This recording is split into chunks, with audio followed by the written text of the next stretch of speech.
امید سبا د تنظیم ملګري د خپل میشن مطابق د سوات په علاقه سنگر نومي کلي کې چې د دنګ غرونو په سر باندې آباد دی د یوې غریبې کورنۍ پوښتنې راغلي دي. د دې کورنۍ مشر عبدالرازق ماما وایي چې زما 3 بچي پیدایشي مزدوران دي چې یو هلک نوم یې سمیع الله او 2 جینکۍ د یوې نوم نصیحه او د بلې نوم مدیحه دی. د دې مزدورانو پلار عبدالرازق ماما د خپلو مزدورانو بچو سره په دې خاورو لوټو کور کې د خپل ژوند شپې ورځې سبا کوي.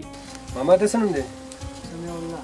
د سمیع الله نوم دی او د دې کاکې څه نوم دی؟ د دې نصیحه او د دې مکیه او د دې کار کوم. موږ دغه ذمہداري د خپل نو په دې ذمہداري کې به دې ماشومانو چې علاج وشي مشکله ده.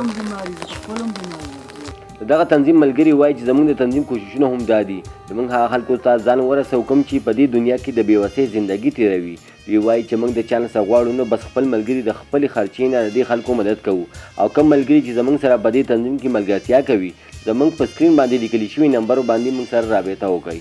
اوس له تر اوسه پورې لا څوک نه دي راغلي او د دې چې دی نو د دې خیرخواهي هېڅ چا نه ده کړې.